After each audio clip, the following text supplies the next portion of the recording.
You know, when most people think of Benjamin Franklin's autobiography, they see a piece of history, a dusty document from a founding father. But that's not really what this book is. If you look closer, it's an instruction manual. It's a blueprint, written by a man who started with literally nothing and engineered one of the most incredible lives you can imagine. This isn't about the past. It's a practical, step-by-step guide for building a life of purpose and influence, right from scratch. So let's dive in and take a look at the blueprint he left for us. Right away, Franklin lets you in on the joke. He's witty, he knows himself, and he is not pretending to be some kind of perfect saint. I mean, you gotta love this quote. He's basically saying, hey, our brains are amazing at justifying whatever we want to do. This isn't the story of a man born good. It's the story of a man who saw his own flaws so clearly that he decided to treat his character like his greatest invention, something to be designed, tested, and constantly improved. And that idea leads us straight to his first huge project. He didn't just want to be a better person, he wanted to engineer a better person. He took the same systematic, logical approach to his own morality that he would later use to understand electricity. And look, this wasn't for some lofty spiritual goal. For him, it was a totally practical method for becoming more effective and successful in the real world. Now, Franklin's real genius here was taking a vague idea like being good and turning it into a concrete, manageable system. It's brilliant. He broke it down into 13 virtues that he saw as essential for a good life. He didn't just hope he'd get better at them. He built a process to, well, install them in his character, almost like software updates. So here's how it actually worked. He got a little book and made a chart. Each week, he'd focus on just one virtue. And every time he messed up, he'd put a little black mark on the chart for that day. Temperance, order, resolution, industry, one by one, he'd work on them.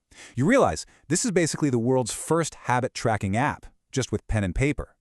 The system itself was the real invention. But here's the best part, the most human part of the whole story. He failed. He never actually reached moral perfection.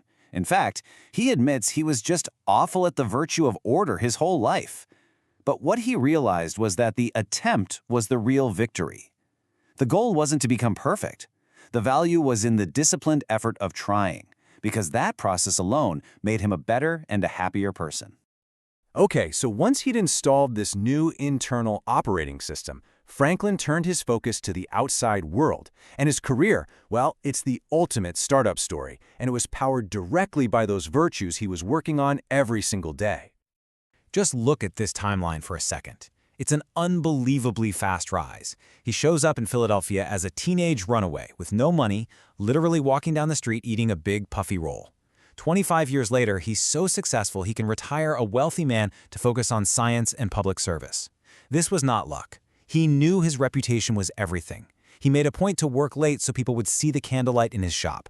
That built him a reputation for being industrious, and that reputation won him business. His character was his greatest asset. Of course, it wasn't all smooth sailing. When he was just getting started, he ran into people like this guy, Samuel Mickle. The pessimists, the people who told him he was going to fail. This man literally stopped him on the street to say he felt sorry for him, that his new business was doomed because he claimed Philadelphia was a dying city. It's a voice we all recognize, right? The voice of doubt. And this is Franklin's answer to all the doubters. That sinking place of Philadelphia, it became a center of American innovation because Franklin decided to build it. He didn't just build a business for himself, he built a city for everyone. This list is the proof. He created the institutions that formed the bedrock of civic life, not just in Philadelphia, but for all of America. So the question is, how? How does one person get so much done? It wasn't just about working hard. Franklin's real superpower was social. He understood that to make big things happen, you have to be able to persuade people, build communities, and get everyone moving toward the same goal. And his secret weapon for doing that was a club he started called the Junto. You can think of it like a modern-day mastermind group. It was a place for ambitious young thinkers to get together, debate ideas, and help each other improve. So many of his biggest projects, the library, the fire department, the university, they all started as simple questions discussed in that room. Now here's a technique from the book you can use tomorrow. Franklin figured out that being right is useless if nobody will listen to you, so he made a rule for himself. He banned words that sounded too certain, words like certainly or undoubtedly. Instead, he would offer his ideas with humility, using phrases like, I conceive, or it so appears to me at present. He found that by being less dogmatic, he made it easier for other people to agree with him or to change their own minds without feeling like they lost the argument. He realized persuasion isn't about winning. It's about creating a space where the best idea can win.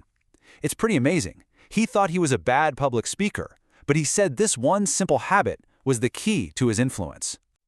So, all of this happened a long, long time ago. Why are we still talking about it? In our world of social media and AI, what could a guy from the 18th century possibly have to teach us?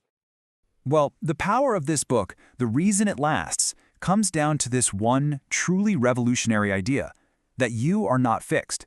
Your character, your career, your community, these aren't things that just happen to you. They are projects. Projects that you can consciously design, build, and improve through your own focused effort. His life gives us the perfect model for how this works. It's like a chain reaction. It all starts with the private project of improving yourself. That discipline creates financial freedom. That freedom gives you the time and space to learn and grow. That knowledge builds your influence. And then you use that influence to give back and build something that lasts far beyond you. It's a complete blueprint for a life of impact. All right, so if his life is a blueprint, what are the actual instructions? Let's try to distill everything we've learned down into a simple, repeatable framework that we can actually take away and use. Here it is. You can think of it as the Franklin method. It's a simple 4-step loop he applied to everything. Whether he was trying to become more virtuous, make city streets cleaner, or figure out how lightning worked, the pattern was always the same. First, observe a problem. Second, create a system to fix it. Third, execute that system with discipline. And fourth, measure your results and improve the system. It's the scientific method, but applied to life itself. So, here's how we can translate his big ideas for our lives today. For personal growth, the lesson is to treat your character like a project, not a permanent trait. For success, remember that your reputation, built on hard work and integrity, is your most valuable asset.